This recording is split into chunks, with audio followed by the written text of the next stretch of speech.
Hey toy fans, Aaron here. Tonight, taking a look at the Retro Collection release of Chewbacca. This is currently a Target exclusive, but from what I understand, later in the fall, this will get released into some online retailers. So let's head to that table and check this one out.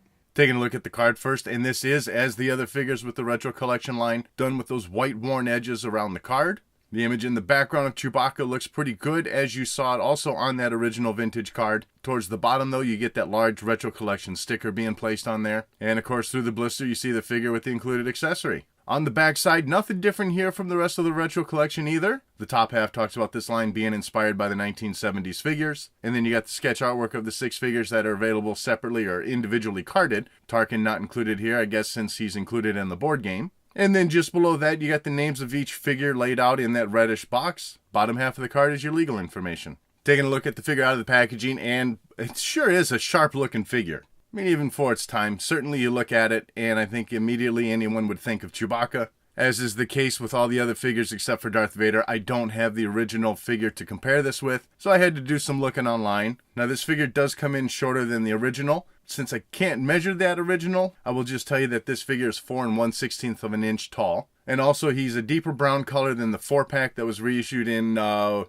that 95, I think? I do have that figure, but it's still sealed in the box. And otherwise, for the original, I would say this one is more of a reddish brown. Detailing of the sculpt looks really good, but I would say it is a bit softer than that original figure. I think what they did is they took a mold of an original figure and not necessarily the exact mold that was used for those figures. So as it tends to be, you're not getting that fine detailing or the harder edges to the sculpt. If you're holding it in your hand and not with an original, I don't know that that's going to be so apparent to you. All the details of the hair sculpting are certainly showing through still quite well. Looking at the sculpting in the face, things still look pretty decent, you know, not quite like Chewbacca's face. A little more puppy dog-ish, but this is what you got. Painting for this figure, though, really looks great. Those eyes, those nice blue eyes are really popping out. Painting for the nose looks really good. Some white in there for the teeth is looking great also. And I think they did a good job getting that fur to extend down from the head down into the body and making everything really blend nicely. And that really makes up the bulk of this figure. I mean, obviously, it's Chewbacca. He's just a furry animal.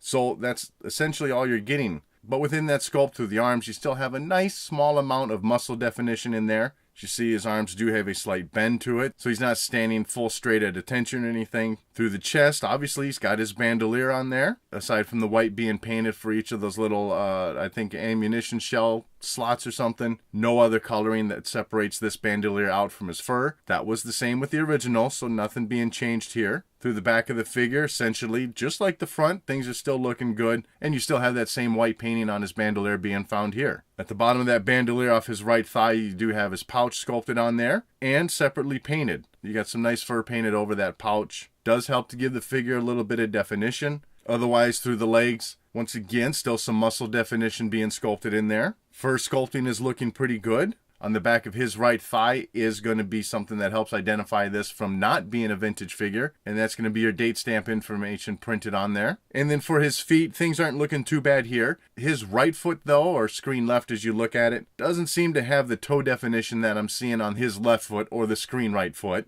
Guessing that's just part of that definition that got lost in the process that I mentioned earlier. Overall, though, I think he's still a pretty sharp-looking figure. As far as articulation, you're only getting 4 points on this figure, and I'm guessing that was done just to help maintain the aesthetics of the fur coming down off of the face. So no head articulation, but each shoulder does swivel all the way around, and then the legs do come straight out, and there is an ever so slight bend backwards, so if you have him standing up, it does look like he's kind of arched back just a little bit. As far as accessories, he does come with the same, I guess we'll call it a bowcaster that he had for the original figure. Instead, it looks more like a rifle. I don't know the backstory. I don't know why they didn't sculpt this weapon like it was seen in the movie. But nonetheless, this is how the original looked, except that the coloring was a little more of a bluish black, whereas this release is all black. Detailing of the sculpt seems pretty darn close to that original blaster. So overall, I do think things are looking good. Even though either hand is not sculpted well to hold the weapon, they did put this little clip over the arm to help hold it into place. Obviously, that makes it even less accurate, but for a figure at this time, I guess it is a handy way to help him hold on to that better. So as I said, overall, I think Chewbacca's looking pretty good here. It's great to see him being offered in this Retro Collection line, and it certainly is nice to have one now that I can open up and display with my other vintage figures. And since this is the same sculpt that they used throughout the line for the 3 movies, the original trilogy movies, this figure blends in my opinion, quite well with the other figures throughout the line. And that wraps up this look at the Retro Collection Chewbacca. I'd love to know what your thoughts are on this figure and this Retro Collection line as a whole in the comments section below. And as always, thank you for watching.